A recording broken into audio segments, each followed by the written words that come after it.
Session meeting. 2020 new, all rise for the Pledge of Allegiance.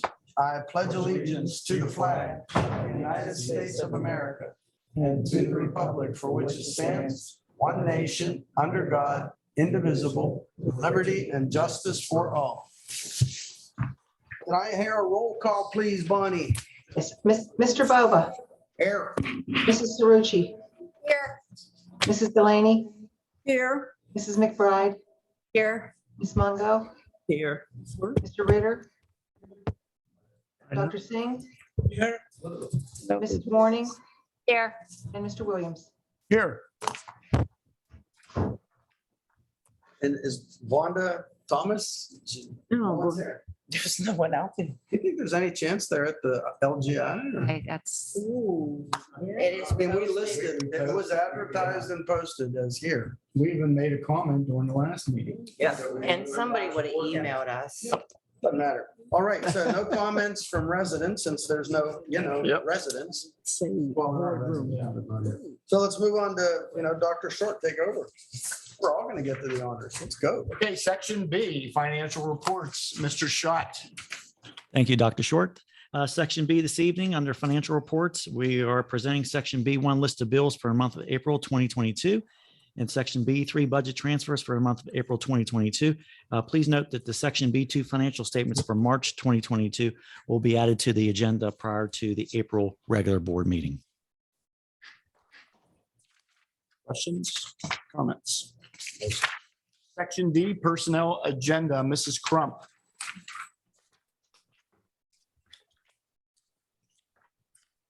Thank you, Dr. Short. We do have an action item listed in the agenda this evening that we will be moving to the next week's regular board session. So under our study session meeting, we have 5 resignations listed for your review. Under leave of absence, we also have an additional 5 leave of absence. Transfers, we have 2 listed per the collective bargaining agreement. Under employment, we are asking to reinstate the security guard positions. We also have a supplemental contract and a transition agreement. Under volunteers, we're recommending 2 volunteer coaches and 8 independent volunteers at this time. Questions or comments on personnel? You said we're reinstating the security guard. So we're advertising that, or are we doing anything else to find security guards? We are advertising it. We've put it out into the 2 main papers and also on the website, in addition to Monster and some of the online accounts. We do have another name that we will be adding next week. We're just waiting for all of his paperwork on. Did you put it in the courier? I'm not familiar with what the courier is. The New Pittsburgh Courier? I can check and see if it goes through there. Okay, thank you. where's that at? Pittsburgh. Oh, We ran it through the Trib, the Post Gazette, Monster, and several other online accounts. Yep. Any other questions? Section F, administrative reports, elementary education, Dr. Rossi. Thank you, Dr. Stewart. Item number 1 is approve the purchase and administration of the Olveus Bowling Questionnaire to be administered to students in grades 3 through 12 with information in Exhibit A. Item number 2, policy 218.1, suspension and expulsion, revision under expulsion within the policy. Item number 3, acceptance of district donations received during the 21-22 fiscal year. Donation letter A, Greater Pittsburgh Community Food Bank, $1,000 deposited into the food bank account for the benefit of the district's backpack program through Jennifer Hoffner for all school buildings. Donation B, Monroeville Public Library food drive of non-perishable food items for support of the backpack program through Jennifer Hoffner in support of all district buildings. Donation C, Lori Stevenson, $50 Giant Eagle gift card for support of the backpack program, Jennifer Hoffner of all district buildings.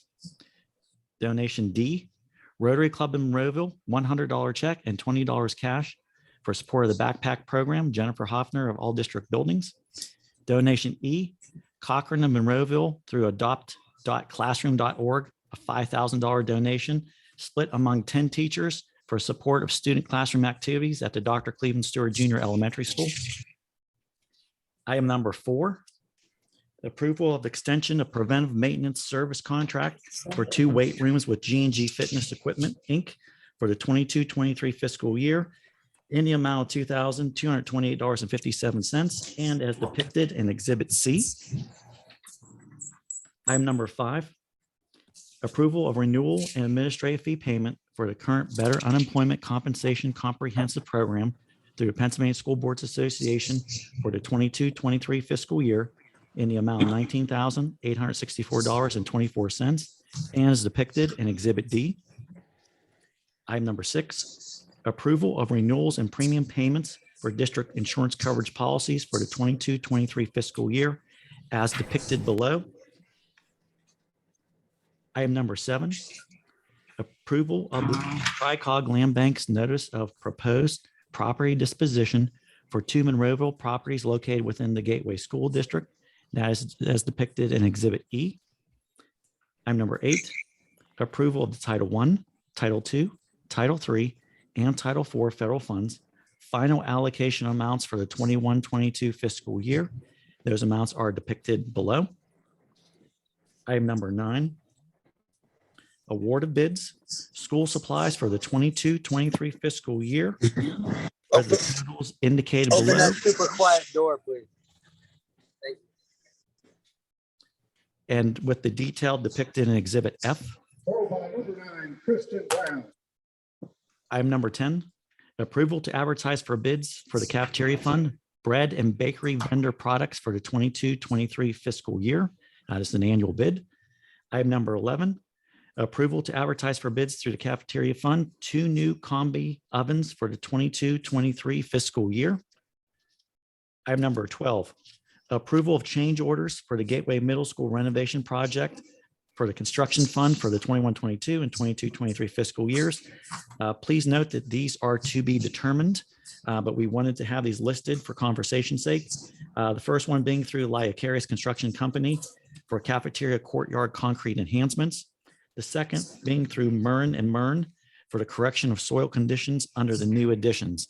And again, we hope to have those 2 amounts to be able to include those for the regular meeting and also to adjust our total as depicted in the note below. Item number 13, approval, receipt, purchases, and payments for American Rescue Plan ESSER 3 elementary and secondary schools emergency relief federal funds items through the general fund during the 21-22 and 22-23 fiscal years in the total amount of $5,971,929. And those items are depicted below for the various items that comprise that were submitted to Pennsylvania Department of Education. Also, please note that this information is also more details is available on the district's website. So that has been posted there. And as we acquire additional information from PD, as they continue to review the applications, we will continue to download that information and post it all in that one reference point. Item number 4, approval to advertise for bids and or request for proposals for applicable purchases with American Rescue Plan ESSER 3 federal funds for 21-22 and 22-23 fiscal years. Item number 15, approval to hire train to perform required HVAC engineering and design professional services for the new HVAC systems at Evergreen and University Park Elementary Schools and through the American Rescue Plan ESSER 3 federal funds for 21-22 and 22-23 fiscal years, and the total expenditure amount of $208,935, and as depicted in Exhibit G. Item number 16, approval of receipt, purchases, and payments for American Rescue Plan ESSER 7% state set-aside allocations, elementary and secondary schools emergency relief federal funds items through the general fund during the 21-22 and 22-23 fiscal years, and the total receipt amount of $464,154. And that is depicted below in the various required sections. And again, that information will be downloaded and posted to the district's website for more details. Item number 17, approve the purchase of a new district website and provider software license from Campus Suite in the total expenditure amount of $20,823 for the 22-23, the 23-24, and the 24-25 fiscal years, and as depicted in Exhibit H. And finally, number 18, approval to purchase new interior and exterior cameras for Ramsey Elementary School for the 21-22 fiscal year from Horizon Information Services via the CoStars program in the total amount of $16,280, and as depicted in Exhibit I. That concludes section F.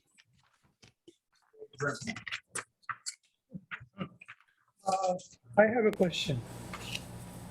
So like your item 8, you have federal funds. So it's kind of a lump together. So what is this something we apply to get the fund, or it's allocated in a more routine fashion, or how does it work? Mr. Schott or Dr. Rossi, you want to maybe jump in and explain title funds? I can kick off some of it. And then Guy, by all means, you can jump in as well. Yeah, actually, with this resolution, what we actually do each year, we usually do a preliminary allocation and then a final allocation. And similar to the other ESSER funds, we typically handle it that way to show all the approvals. But each of these components, there is an application process similar to the other federal ESSER funds.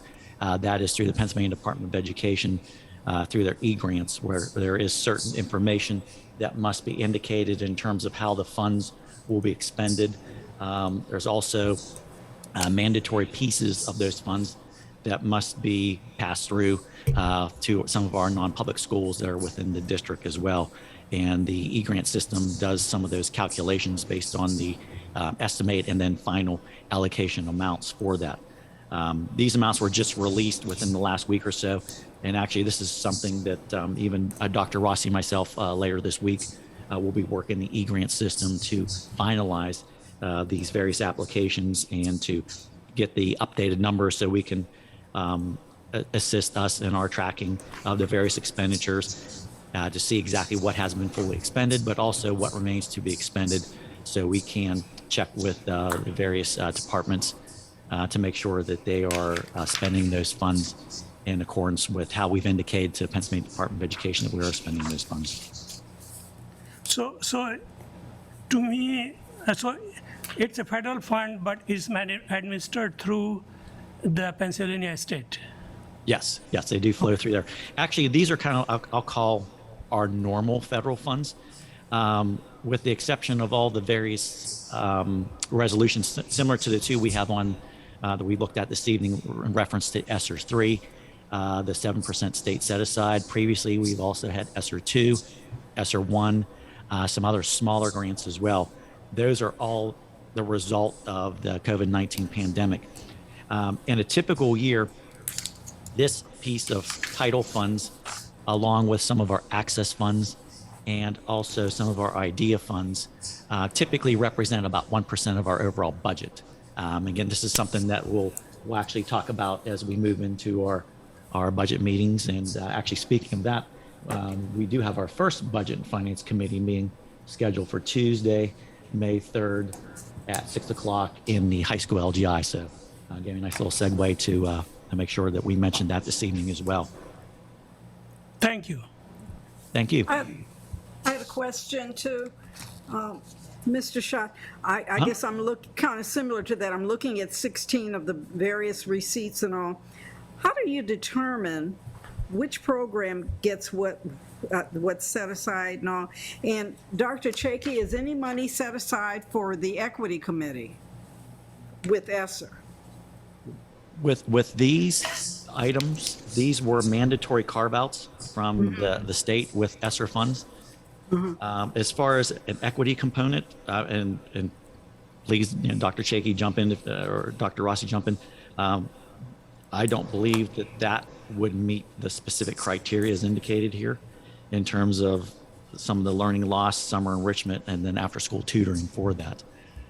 This is actually one component that I'm actually in the process of finalizing our quarterly expenditure report for, since these funds have just begun to start flowing to the district for that. But I know when we completed this particular application in e-grants as well, there was not any particular carve-outs related to equity program per se, specifically related to that.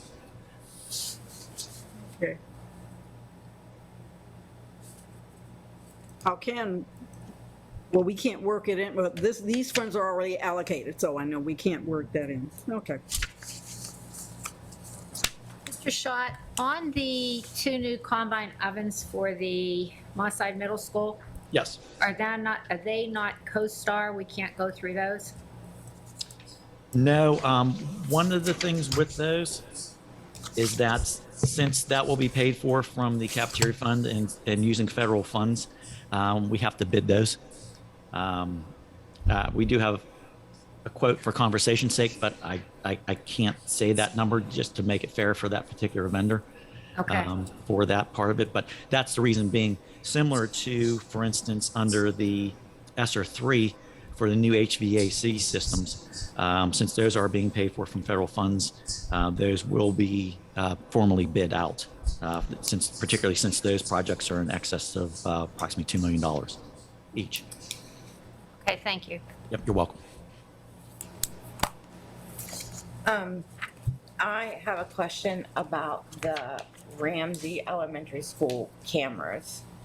I know that this isn't the only school that we are looking at. So why are we just doing Ramsey? What about the other schools for safety? We are waiting Pennsylvania State Police, who are doing assessments, looking at each and every building. In public, we do have cameras both inside and outside of every building. So this would be in addition to. We're hoping to at least wrap up the initial assessment of Ramsey here within a couple of weeks, then move on to the other buildings. Okay. So is it due to some of the creeks and crevices in Ramsey and some other things on? Yes. And we're looking at additional cameras. Everybody's being assessed, all the buildings. All the buildings are being assessed. So you think we're gonna purchase a couple? Think we need to purchase some more through there, some changes? Coming forward after the assessment about different areas that perhaps could use a camera or two. Okay, so all the schools are being looked at? Yes. Everything, we just have to start somewhere? Correct. Okay, thank you. When do you think that'll be completed, the actual assessment? This year, next year? We're at the mercy of the Pennsylvania State Police. They said probably over the summer, they'll be able to get together. Building in, yes. Just to be clear, we're also doing our own review of the cameras. Absolutely. In the building, so. We do those, I know Myco, we've added cameras to the high school and middle school, and especially down here, almost every year. Different areas that we look at. And maybe I'm confused, but we've already put cameras, physically put new cameras in Ramsey. That is correct. Yes. Okay. Gotcha. Are they gonna be able to, and I know that you guys probably put ridiculous, I wasn't part of it, but ridiculous amounts of time into the blueprints for the middle school. Would you actually be asking the PSP to just take a look at that as well? We've already talked to them about that. Okay, I just wanted to make sure that was included. Myco was there as well, and yeah. I couldn't imagine the time it probably took to place those on paper. Yeah. Okay, thank you. Mr. Mike O'Brien, Yes. could you tell me a little bit about this new website that you're looking at? Yes. So Campus Suite is a website vendor that provides both website hosting as well as a content management system. So multiple people can log into the website, update it.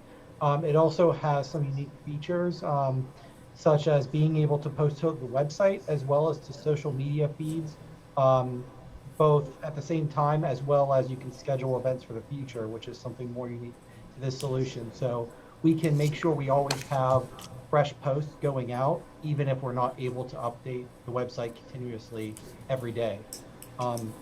It also has a lot of design abilities where we're able to customize the design through the life of the site. Most website vendors, it requires us to design the site up front, and then we keep that design for the length of the website. This will let us design the website and then make adjustments going forward. So we can always add, tweak, change, depending on our needs at the time. Thank you. Any other comments, questions? With guest speaker tonight. Thomas from Gwen's Girls. Give you an opportunity if you want to take the microphone. Thank you for coming tonight. Yeah, thanks. I appreciate the invite. So I'm Vonda Thomas. I am a site supervisor at one of our satellite sites for Gwen's Girls. We're coming up on our 20-year anniversary for Gwen's Girls in May. I don't know if you know a little bit about Miss Gwen, but she was a first Black woman police officer in the city of Pittsburgh. She then turned commander, and then once she retired, she opened up Gwen's Girls in 2002. She passed away in 2007. She had cancer, but her legacy still goes on through her daughter, Dr. Kathy Elliott. She is now the CEO who runs the programs. We actually have 3 sites. We have one on the north side, which is our main site. We have one in Wilkinsburg, is the site that I supervise, and then one in Clairton. I have worked with different school districts, so I've come to present MPLC. So I'll give you a little bit about me. I'm a McKeesport native. I graduated from McKeesport. I played basketball for Mr. Grayson. I went on to college on a full scholarship for basketball, and I graduated with a psychology degree. So now that I'm with this program, working with girls, which I've worked with kids all over the district for over 20 years. I've been in McKeesport Alternative School. I worked at Holy Family. I've been in Wilkinsburg at Turner Elementary. I've worked with kids in Penn Hills. So I've been all over the place as it relates to kids. Now with this mentoring program, we service girls ages 8 to 18. In my capacity, it's 8 to 13.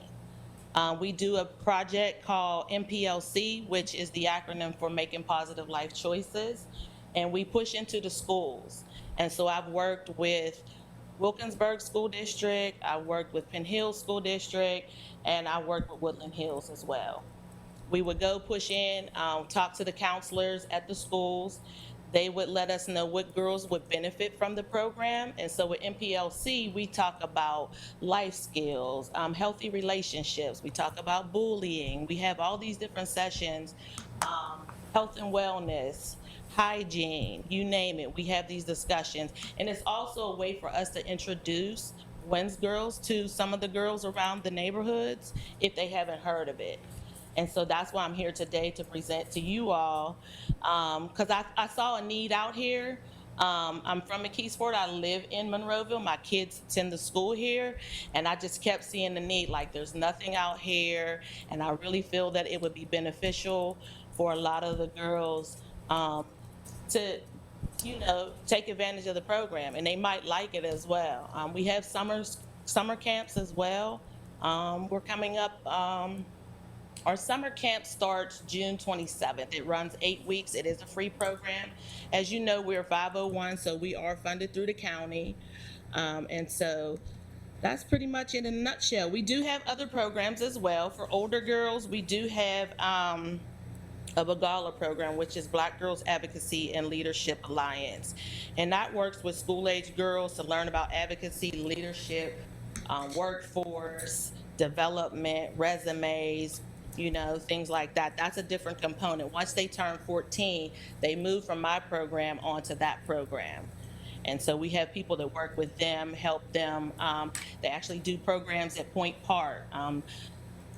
Miss Gwen actually taught at Point Park for criminal justice as well before she passed away. We also have an ASI program, which started when COVID hit. which is Academic Success Initiative. And that was opened up for kids all over, boys or girls, school age, to get tutoring virtually. And so it's a free program that we run, and it runs 365 all year long. We have clinical services on site. We have clinicians that come and actually work with the girls. We have resources that we provide families. So we're more than just an after-school component. We actually are more like wraparound, where we're involved with the families. Throughout COVID, we've sent out baskets of produce, essential items, and just resources for all the families of things that they may need. Checking on them as it relates to their mental health, because as you all know, it was a lot for people to deal with COVID mentally. Some kids did well virtually, but some kids struggle, and that's why we started the ASI program as well. And then we have a See the Best in Me, and those girls, it's really a self-esteem program, and girls that have been sex trafficked. So that's a program that we also have for at-risk girls as well. So we do have a multitude of programs that we provide throughout Gwen's Girls. So that's it in a nutshell. So I was trying to see if we could push in the gateway with some of the girls out here, you know, that age group, you know, sometimes that 7th and 8th grade age group, they're kind of trying to figure it out, you know.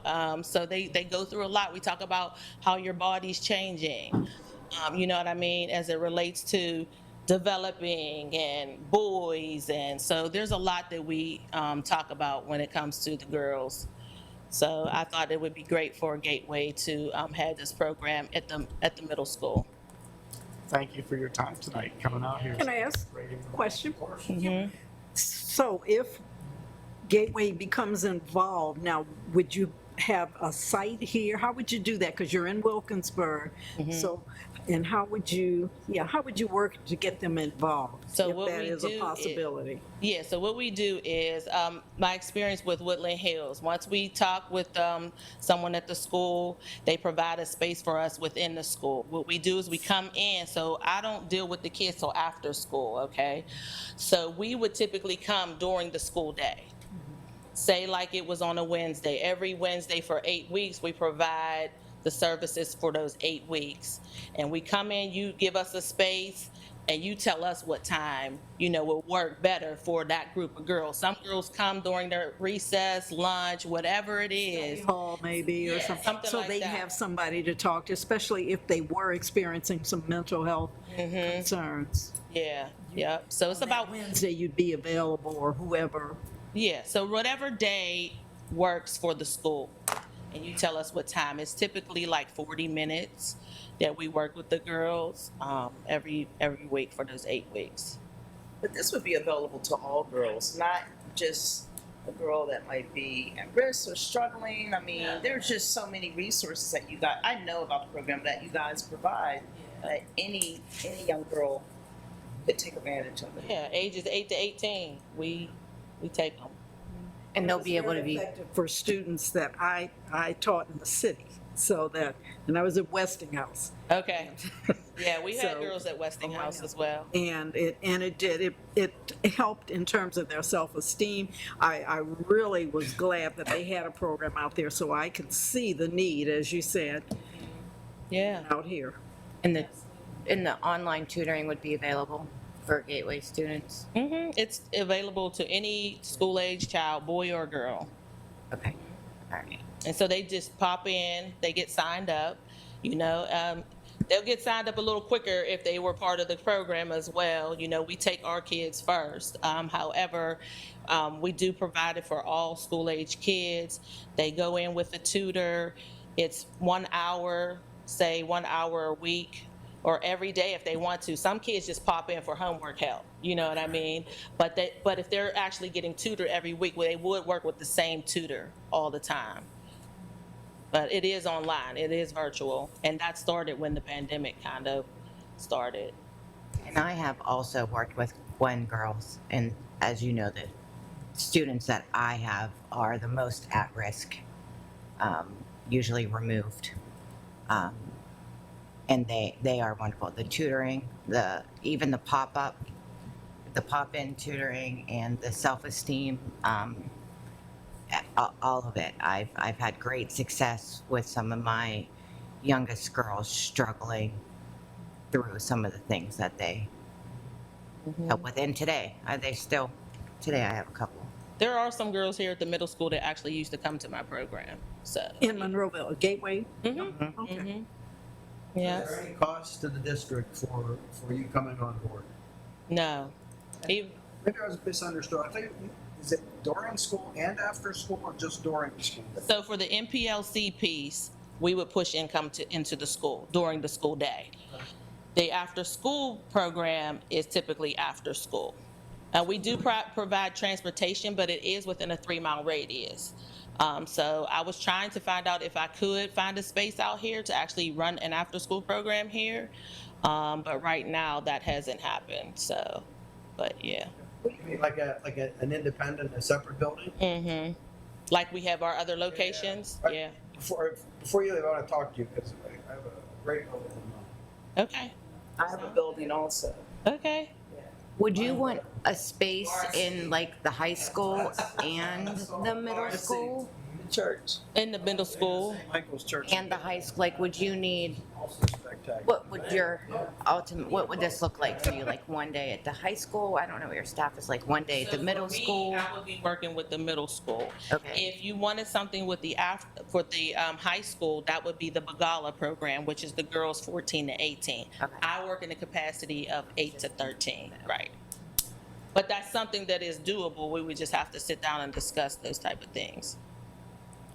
So is this something that the board has to approve, or Dr. Short and the assistant superintendents have to approve? How do we go about that? Go through the process, we'll call you, email you, we have your contact information, sit down, involve the principals as well, central office, determine off-site, perhaps on-site areas, and then have it board approved.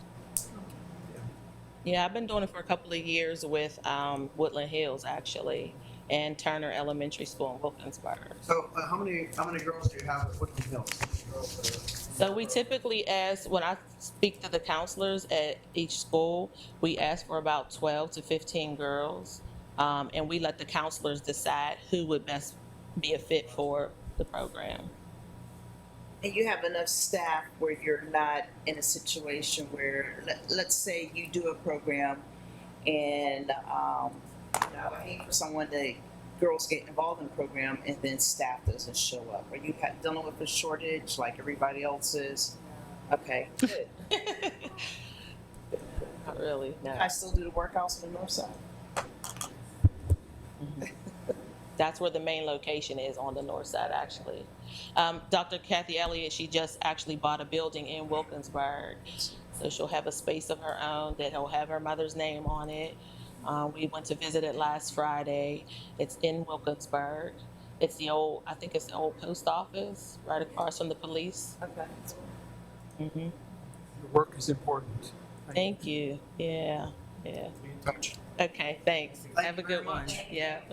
Thank you for your time.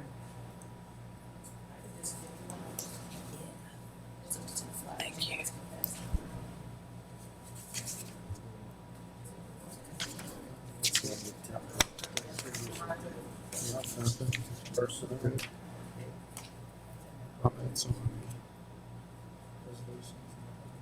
Comments on residents, non-agenda items?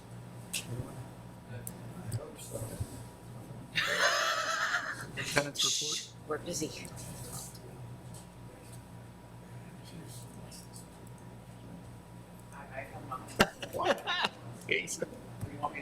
I don't, I just like to hear you talk. How are you this evening? Did everything well? That's right, come up and say hello. Say hello. I've never seen this happen before. I've been doing this a long time. Come up and say hi to all of us. All right. Somebody take a picture and quote that. Okay, I'll start off. Go ahead, let's go, Dr. Short. On the 26th, is that a Tuesday? I've been throwing dates around in my head That all is a day. Tuesday, yeah. Tuesday night, April 26th, 6 p.m., right here in the boardroom. We will have a Buildings and Grounds meeting. Again, we will be highlighting the work that has been completed at Gateway Middle School. We'll have some aerial views, pictures, progress reports, both from inside and outside the building. So everyone is invited. We will post those on our website afterwards so everyone can see the progress. What time? 6 o'clock. 26th. Also, spring break. Everyone's looking forward to the spring break. So everyone have an enjoyable holiday weekend. And before you know it, it's May. Graduation will be upon us. So I look forward to it. That's all I have. Thank you. So board gets a spring break. Yes. You get spring break. Well, we don't have a meeting that day. So Anyone here up board committee reports? Anyone want to go? I want to go in an orderly fashion. Let's go with John Ritter first, please. Sure. Okay. About 5 hours ago, Pennsylvania School Board Association released their PSBA 2022 State of Education Report. So you can go to the psba.org website and download that. It's on the front page. It's got some pretty interesting things happened last year. We had COVID, et cetera, et cetera. So this sort of does a survey of how the parents got through it. Interesting survey. It lists all the challenges that have occurred, such as staffing shortages, substitute teachers, aides, nurses, social workers, counselors, bus drivers, security personnel, et cetera, mental health concerns, learning loss, lost learning opportunities. There's a section about school finances as it results from COVID, challenges providing a quality education during COVID, and the results of that poll. There's also a Pennsylvania public education landscape section to it. So I haven't had a chance to read the whole report yet, but go out to PSBA, that's Pennsylvania School Board Association.org, and you can download it. It's 52 pages. That's all I've got. Thank you, sir. Dr. Chakey has something to say. Dr. Chakey. Thanks, Mr. Bova. I did want to provide an equity report, just to update everyone on the progress that we've been working on. First off, I'd like to thank Vonda Thomas for coming tonight. We appreciate that. We did have a preliminary meeting with Ms. Thomas, and this was set up by the Mosside principal, Lindsay Love. This all works into our equity work and making sure that we have enough resources for students. So we're excited about that. We also had a meeting with Mr. Levon Wesley from a program entitled GAME. That's an acronym for Giving Adolescents Meaningful Experiences. This is an individual that provides some mentoring around high school level students, male students, and we're hoping that we could get into some planning and preparation to have this roll out with some of our grade 9 students next year as part of maybe a larger type of 9th grade nation, some type of transition support that we can look toward. Also, we had a meeting with Courageous Conversations from the Pacific Education Group. You know, we did a lot of talking around the fact that we want to build capacity within our district, allow people to lead this equity work so we can continue the momentum. We had 2 meetings with them so far in talking about a systemic partnership. The goal of this would be to not only have them provide some diversity, equity, and inclusion, professional development to our teachers overall, but also to take some of the individuals from the school leadership teams. We've identified school leadership team leaders, and we'd like to take those individuals to go through a very intensive, rigorous program with Courageous Conversations where they can ultimately become certified in these areas to be able to train our teachers and all of our staff members. So just another step in really building some good capacity here around our equity work. The last thing I wanted to mention is we talk a lot about the instructional aspect of the culturally responsive pedagogy and how this crosswalks and fits in with the Danielson framework for teaching. We did update the crosswork document where it highlights certain components that we talk about within the classroom. I'm not going to go through all the components, but it is important to mention 2A, creating an environment of respect and rapport. Now the Danielson model actually calls out cultural competence. It directly calls out ways of interacting in a classroom. ensuring that they're culturally responsive. And this is something that we've been saying for a while now, how it fits into just being very good instruction. And it's some of the things that we're already doing with teachers. Also, component 2B, this establishing a culture for learning. It now, the Danielson model calls out respect for students' individual identities. It goes even further than it did before in meshing this work with culturally responsive pedagogy. And the last one, when we talk about the achievement gap and how we want to make sure that all students have resources, it's all based around high expectations. We do have this component 3E, demonstrating flexibility and responsiveness, that directly calls out the fact that teachers have to have high expectations for all students. The verbiage there calls out right there within the Danielson model that teachers are committed to efficacy, even when students encounter difficulty in learning. That's something that we talk a lot with principals about, and that's definitely going down to the classroom level. So a few things that we're working on. I just wanted to provide an update, up to date with our progress. Thank you, Dr. Chakey. Two more items that I would like to add. Tonight is National Honor Society. I know we've been pushing through the meeting tonight.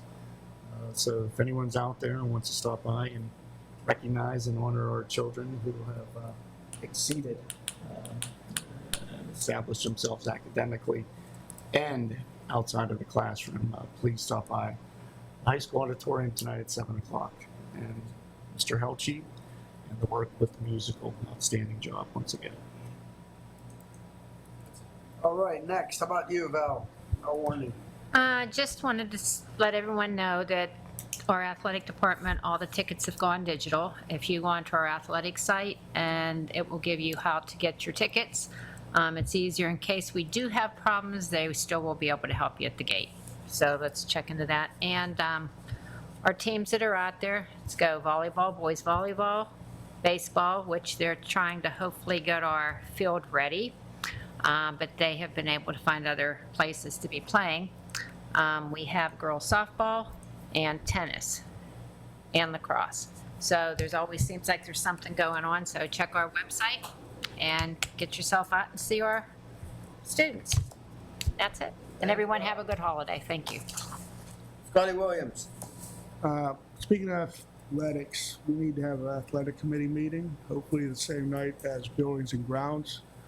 Address scoreboards and other things that would be. Combine them both. Right. Okay. Okay. Forbes CTC, I'm happy to say, has a waiting list to get in. So everybody knows out there, if you want to go to learn about automotive or vet tech, we added a class there, added teacher there, cosmetology. We also added a teacher there. So the interest is growing there. I just got a text that baseball beat PT today 6-3. Nice. Mr. Hall. That's all I have this evening. Thank you, Mr. Bova. That was esports. Thank you. Leslie McBride, what do you have for us, if anything? I just want to follow up with what Dr. Short said. I saw the musical and it was just amazing that everybody did such a good job and a wonderful job. And I was going to go twice. There was just not enough hours. I really wanted to and bring others with me. So it was great. Thank you. Dr. Singh. Nothing this time. Thank you, sir. Ms. Mungo. I saw Valerie Warning last week volunteering, and I just want to say thank you to all the volunteers out there. I know she's probably not into esports. She was committed, and there are a lot of volunteers out here, and they go unrecognized, and I just want to recognize them and thank them for giving us their time and giving our children their time. Thank you. Well said. Thanks, Val. Ms. Delaney. Save the best for last. Actually, I'm last, but perhaps, yes. Next to last. Oh, okay. I want to thank you, Ms. Thomas, for coming and talking to us about Gwynth's Girl. One of the things that I find it's really important when we look at how self-esteem and all of these affect our young girls starting and then as women. And one of the things I would have mentioned last month, but I didn't, was because we adjourned, but it was the National Women's Month, and I would have mentioned some of the things that happened, but since I didn't, I can mention at least this month, Judge Ketanji Brown Jackson, and one of the things she said, and it resonated with me, and when you're a teacher, a lot of these things, you have to think about what you're saying. Your words have power, and they do and they don't. She had told her father at a very young age that she was going to go to law school and she was going to be a judge. I'm talking about at a very young age. And then she told her high school counselor she was going to go to Harvard. She was going to be a lawyer, and her counselor said something that's disturbing, that maybe you shouldn't set your sights so high. Now, this is why you have to be, words are powerful, and some might have taken it in such a way that they wouldn't have gone on and pursued certain things. So we really have to be mindful of how we encourage our young people, because they look for that encouragement to keep them moving forward. And also, this month is National Autism Awareness Month, and I have a niece that suffers with autism. I won't say suffers, she has autism, and many of the other students that I have worked with, maybe Belle, I think, has too within our district, and we just want to keep that program, all the students and the teachers and families particularly who have children, that we want to keep them encouraged for that reason. That's all I have. Thank you, Ms. Delaney. Ms. Cerrucci, are you still there? Not. Okay. Just got up. Just, next time. I don't really have much to add. No, not much to add at all, though Susan did make a good point about the Pittsburgh Courier. You know, back when we reorganized, we picked the newspapers that we're going to use as our newspapers of record. If we want to add the new Pittsburgh Courier, I don't know. I'll include it. Just for everything. Absolutely. And with that, I don't think one more thing, Val, would be appropriate right now to bring up the proposed resolution for the upcoming regular meeting a week from now to name the track after the track coach. I think we talked about it. We are planning on naming our track after Mr. Tom LaBeouf, who has been with our program for over 40-some years. He was a teacher here that retired. The board prior to this meeting talked about it and approved the renaming of the track. I text Mr. Hall, our athletic director. He has been in touch with the track company. They should be here sometime this week to do it. And right, so the reason I wanted to just jump this in ahead of schedule a little bit, if possible, is because we're getting close to the end of track season pretty soon. About a month it's going to be over. We need to give the painters time to come out and, do what they do on the track so that it can occur this season. So the season's almost, like 4 or 5 weeks away from being towards its tail end. So I think if we put a resolution on the agenda now and then vote to accept it like a week from now, we'll be in pretty good shape. So I'd like to add in I don't think we have to put a resolution on for that. We don't have to because we talked about it, and Mr. Hall is in the process. It's in the works. Covered the budget already, so we're ready to go. And we would have Mr. LaBeouf come forward at some point to or running. I don't think he watches our meetings, so we're trying to make it a surprise. Good. Okay. Okay, that's it. Do I hear a motion to adjourn? So moved. Second. All in favor, say aye. Aye. All right, see you all next week. Have a nice holiday. Can't wait.